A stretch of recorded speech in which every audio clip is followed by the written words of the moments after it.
పిల్లలకి స్కూల్ పాఠశాలైతే పేరెంట్స్‌కి స్కూల్ పేరెంట్స్‌శాల. నమస్తే రమ్మగారు. నమస్తే జయ.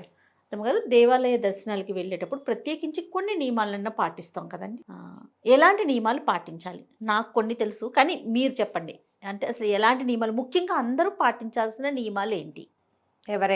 ఎవరైనా శుభ్రంగా స్నానం చేయటం మొదట. తల స్నాన నియమం అక్కర్లేదు. అనారోగ్యంగా ఉన్నా, కడుపుతో ఉన్నా, చంటి పిల్లల తల్లులైనా తల స్నానం చేయకపోయినా పర్వాలేదు. మీరు స్నానం చేయదలుచుకుని చేయగలిగితే చేయొచ్చు. స్త్రీలైతే తప్పకుండా కొంచెం ఒక చిటికెడు పసుపు రాసుకుని స్నానం చేస్తే సరిపోతుంది. సువాసినికి స్నాన నియమం లేదు, ఇది ఖచ్చితం. ఊళ్ళోకి వెళ్ళేటప్పుడు తలంటి పోసుకుని తీరాలి అని లేదు. నువ్వు నేను పోసుకోక్కర్లేదు. మనలాగా మనం పసుపు రాసుకుని స్నానం చేసి వెళ్ళొచ్చు. తర్వాత ఒకసారి కట్టి విడిచిన బట్టలని కట్టుకుని వెళ్ళొద్దు.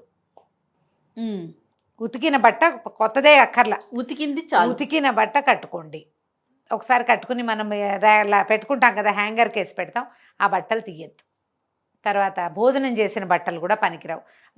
ఎక్కడికో వెళ్ళావు, పెద్ద పట్టు చీర, పార్టీకి వెళ్ళావు, అట్లా లంచ్ డిన్నర్ చేసేస్తావు, ఇంకా ఆ చీర పూజకు కానీ పీటల మీద కూర్చోడానికి కానీ ఆలయానికి కానీ పనికిరాదు. ఏ మెతుకులో పడి ఉంటాయని చేయ. అందులో మడి లక్షణం ఏంటంటే మెతుకులు పడతాయి, తిన్న ఆహారం పడుతుంది, ఎంతో కొంత చెమటలు పడతాయి, అవి పనికిరాదని. ఇప్పుడు ఇది నియమం, అలాగేనా అని మీరు ప్రశ్నిస్తే నేను చెప్పలేను. నియమం మాత్రమే అడుగుతున్నాను. ఇష్టం, కానీ ఇది చేయకూడని పని. బ్లౌజులు, బట్టలు అవి కూడా లంగాలు, పొద్దున వేసుకున్న బట్టలతోటి సాయంకాలం గుడికి వెళ్ళొద్దు. బట్టలు మార్చుకోండి, కాళ్ళు చేతులు మొహం శుభ్రంగా కడుక్కొని బట్టలు అన్నీ మార్చుకుని ఇన్నర్స్తో సహా మంచి బట్టలు, ఉతికిన బట్టలు కట్టుకుని, కొత్త బట్టలు, ఉతికిన బట్టలు, పాత బట్ట అయినా పర్వాలేదు, ఉతికింది అయితే చాలు. మంచి శుభ్రమైన బట్టలు వేసుకోవటం, చక్కగా బొట్టు ధరించటము, చెవులకి చేతులకి, స్త్రీలైతే ఆభరణాలు, కాళ్ళకి పట్టీలు అలవాట్లేదు పర్వాలా, స్త్రీ పెళ్ళైన వాళ్ళైతే మట్టెలు ఉంచుకోండి. చేతులకి ఆభరణాలు, చెవుకి ఏదైనా బోసిగా లేకుండా. తర్వాత జుట్టు విరబోసుకుని వెళ్ళొద్దు. వాళ్ళు ఎవరో వెళ్తారు అని చెప్పకండి. ఇప్పుడు వాళ్ళ పద్ధతి అది, మన ప్రాంతపాచారం అది కాదు. జుట్టు విరబోసుకోవద్దు. ఇక్కడ క్లిప్పు పెట్టి ఇది మొత్తం కిందకు వదులుతప్పుడు నువ్వు పెట్టుకుంటావు కదా, ఇలాంటప్పుడు ఓకే. గుడికి వెళ్ళేటప్పుడు జుట్టు దగ్గరికి కట్టుకోండి. ఎందుకో చెప్తా మీకు, అది పాయింట్ చెప్పాలి కదా మనం. జనరల్గా పూజ ఏదైనా దేవాలయ దర్శనం చేసేటప్పుడు ఈ జుట్టు కొసలు విడిచి ఉండకూడదు, ముడేసుకోవాలని చెప్తారు. ఈ కాలం అది కాదమ్మా. జుట్టు ముడేసుకోవాలంటే ప్రతి చిన్న పిల్ల పేద పిల్లల్ని ఎక్కడ ముడేయిస్తాం మనము? ముళ్ళే ఇచ్చు, అంత జుట్టు కూడా ఉండట్లేదు. లేదు. ఇప్పుడు జడేసుకోవచ్చు, జడేసుకోరు. మీరు జుట్టు విరబోసుకునే ఉంటారు. ఒక రబ్బర్ బ్యాండ్, ఒక బ్యాండ్ పెట్టుకుని జుట్టు అంతా సంస్కృతంగా ఉంచుకోండి. అసంస్కృత కేశపాసాలతోటి పీటల మీద కూర్చోకూడదు, దేవాలయ దర్శనం చేయకూడదు. దానికి ఒక విధానం ఏంటంటే, ఇప్పుడు నీ జుట్టు ఇలా వచ్చింది, నువ్వు ఇలా అంటావు, ఈ చేయి వెళ్తుంది, ఈ చేతులు కడుక్కుంటావా నువ్వు? ఈ చేతితోటే నువ్వు దండం పెడతావు, పువ్వులు తీసుకుంటావు, మంత్రపుష్పం చెప్తే ఆ పువ్వులు ఇస్తారు నీ చేతికి, తీర్థం నువ్వు అదే చేతితో పుచ్చుకుంటావు. జుట్టు మీద చేయేస్తే చేయి కడుక్కోవాలి, ఇది సిద్ధాంతం. తర్వాత నువ్వు ఇలా 100 సార్లు అన్నాక 4 వెంట్రుక, ఒక్క వెంట్రుకైనా రాలకుండా ఉంటుందా నీ జుట్టు? అసలు జుట్టు రాలని వాళ్ళు ఉన్నారమ్మా లోకంలో ఇప్పుడు? అసలు మరి లేరు. ఈ తలలో చేతులు పెట్టి ఇలా తల కదుపుతూ ఆ చేతితోటి నువ్వు నమస్కారం చేసిన పచ్చిపాపాలు చుట్టుకుంటాయి నీకు, అది పనికిరాదు. డబ్బులు తీసి వేయటానికి కానీ, తీర్థం పుచ్చుకోవటానికి కానీ, నమస్కారం చేసి శఠారికి తీసుకోవటానికి కానీ దేనికి పనికిరాదు అది. తల ముట్టుకోకుండా ఉండాలంటే ఏం చేయాలి? తల కట్టుకోవాలి కదా, దగ్గరికి పెట్టి క్లిప్ పెట్టుకోండి. మీకు ఎంత బారెడు జుట్టున్నా సరే, ఇంతే ఉంది నాలాగా, లేదా తెగబారెడు ఉన్నాయి కురులు, అప్పుడు కూడా క్లిప్ పెట్టుకోండి. బయటకు వచ్చాక క్లిప్ తీసేద్దురు కానీ, పోనీ మీ ఫ్యాషన్కి సరిపోదు అనుకుంటే. అంతే కదా. ఈ దేవాలయంలో చూస్తాం జయ, వాళ్ళు వంగి దీపం ముట్టిస్తారు, ఈ మొత్తం ఈ నిడిపోయిన కేశపాసాలు వచ్చి ఆ దీపం మీద పడతాయి. అయ్యగారికి దండం పెడతారు, జుట్టు కూడా ముట్టుకుంటుంది ఆయన పాదాలని. మీరు ఆలోచించుకోండి అమ్మా, ఎవరికి వాళ్ళు. ఒకళ్ళని అంటాం కాదు, గుళ్ళల్లో చూసే చెప్తున్నా ఈ మాట. పీటల మీద కూర్చున్నప్పుడు జుట్టు కట్టుకోకుండా కూర్చుంటాం, ఎంతసేపు జుట్టు సవరించుకుంటూ ఉంటారు. ఆ జుట్టు అటు ఇటు వెళ్ళిపోయింది మనకే తెలుస్తుంటుంది, మన జుట్టు మనం సవరించుకుంటూ ఉంటారు. అలా పనికిరాదమ్మా, అది చెయ్యొద్దు. కనీసం ఇది ఇంత మాత్రం చేయండి.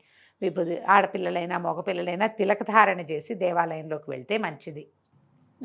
ఓ పండ్లు, తమలపాకులు, తర్వాత కొబ్బరికాయలు, పువ్వులు, తులసి దళాలు, మారేడు దళాలు, ఏవి శక్తి ఉంటే అవి పట్టుకెళ్ళండి. ఏవి శక్తి లేదు, కుదరలేదు, మనం ఎక్కడికో వెళ్తూ దేవాలయానికి వెళ్ళాము, చెప్పులు విడిచేయండి, శుభ్రంగా కాళ్ళు కడుక్కోండి, చేతులు కూడా కడుక్కోండి. కాళ్ళు చేతులు కడుక్కోవటం, కాసిన ఒక చుక్క నీళ్ళు తీసుకుని నెత్తి మీద చల్లుకుంటే అపవిత్ర పవిత్రవా శ్లోకం చెప్పుకోగలిగితే అపవిత్ర పవిత్రోవా సర్వావస్థాంగతోపివ యస్మరేత్ పుండరీకాక్షం సబాహ్యాభ్యంతర శుచి. ఇదే శ్లోకం. నువ్వు పవిత్రుడివైనా అపవిత్రుడివైనా సరే, నువ్వు పుండరీకాక్ష నామధేయం చెప్పుకున్న వాడికి బాహ్యము అభ్యంతరము కూడా, బయట లోపల కూడా శుచి అవుతాడు. ఎలాంటి అవస్థల్లో ఉన్న వాళ్ళైనా సరే ఇది చెయ్యొచ్చు. ఓకే. ఎవరింటికో వెళ్ళాం, భోజనం చేసేసాం, లేకపోతే ఇంకోటి ఏదో రకరకాల చోట్ల తిరిగి వచ్చాం, దేవాలయం కనపడింది, వెళ్దాం అనిపించింది, లోపలికి వెళ్ళాం, నీళ్ళు చల్లుకోండి. నా పరిస్థితి ఇది స్వామి, నన్ను క్షమించు అన్నది ఒక పాయింట్ లోపల రావాలి నీకు. ఇది అందుకు ఇది చెప్పేది. తర్వాత వెళ్ళండి, ధ్వజస్తంభంతో సహా ఒక 3 ప్రదక్షిణలు చేయండి. స్తంభాన్ని వదిలిపెట్టి కాదు, ఈ ధ్వజస్తంభం చుట్టూ ఇలా తిరిగామా, ఇప్పుడు ఇది ధ్వజస్తంభం అనుకో, ఇక్కడ మొదలు పెట్టాం, ఇలా తిరిగామా, ఇలా ఎక్కిపోవద్దు, మళ్ళీ తిరిగి వచ్చి ఇక్కడి నుంచి వెళ్ళాలి లోపల. రైట్.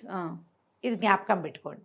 ఈ ధ్వజస్తంభానికి స్వామికి మధ్యలో కానీ ఇట్లా నడవద్దు, ఇలా వెళ్ళండి. 3 ప్రదక్షిణలు చేయండి. స్థిమితంగా లేదు, మనసుకి ఏదో ఇబ్బందిగా బాధగా ఉంది, పక్కన ఒక వినాయకుడు రావి చెట్టు కింద కూర్చున్నాడు, ఓ 11 ప్రదక్షిణాలు చేయండి. ఓ ఆంజనేయ స్వామి ఉన్నాడు, దాసాంజనేయుడో వీరాంజనేయుడో అభయాంజనేయుడో ఉన్నాడు, ఆయన కూడా ఒక 11 ప్రదక్షిణాలు చేయండి. దేవాలయంలో ఉన్నప్పుడు ఇతరులని పరిశీలించే పని పెట్టుకోవద్దు.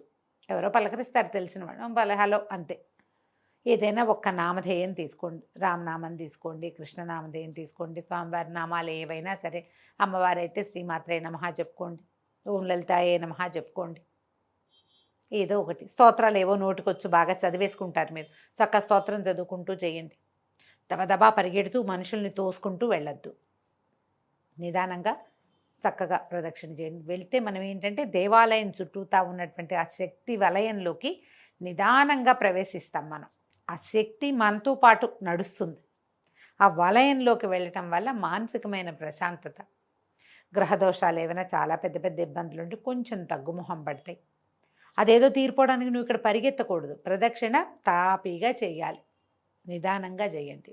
ఏమైనా నామాలు చెప్పుకోండి, లోపలికి వెళ్ళండి. గంట కనుక ఓపెన్ చేసి ఉంటే 1 గంట కొట్టడం, గంటానాదం చేయటం, నమస్కారం చేసుకోవటం. లోపల ఇంకా క్షేత్రపాలకుడు ఉన్నాడు, బయట అమ్మవారి సన్నిధులు విడిగా ఉన్నాయి, అన్ని చోట్ల ఒక నమస్కారం చేసుకోండి. హారతి ఇస్తుంటే శ్రద్ధగా హారతిని గమనించండి, ఆ ప్రతిమా విశేషం కనపడుతుంది మనకి. తీర్థం తీసుకోండి, తర్వాత శఠారు తీసుకోండి, ఏదైనా దక్షిణ మీ శక్తి కలిగింది సమర్పించండి. గుళ్ళో లోపల అయ్యవారి కాళ్ళకి దండం పెట్టబోకండి. కరెక్ట్గా అర్థమైంది కదా నీకు? అవునమ్మ. దేవాలయం లోపల అయ్యగారికి దండం పెట్టద్దు, దేవాలయంలో దండం పెట్టవలసింది స్వామికే. మీరు అయ్యగారికి ఏమైనా ఇవ్వదలుచుకుంటే చేతిలో పెట్టి నమస్కారం చేసుకోండి. పాద నమస్కారాలు చేయకూడదు, అసలు చేతులే జోడించకూడదు అయ్యవారికి. చేతిలో పెట్టాం, ఈ ధ్వజస్తంభం యువతలకు వచ్చాక వాళ్ళు రారు, మనం అక్కడే ఏదో ఇవ్వదలుచుకున్నాము, యువతలకు చేతిలో పెట్టి దండం పెట్టే సరిపోతుంది. స్వామికి వాళ్ళకి కలిపి పాద నమస్కారాలు చేయబోకండి. గుళ్ళో నాబోటి వాళ్ళు ఎవరైనా అక్కయ్యలు కనపడితే నమస్కారం అండి అనకండి. మేము ఏదైనా రామార్పణం కృష్ణార్పణం అన్నాం అనుకో, దానికి కోపం తెచ్చుకోకండి.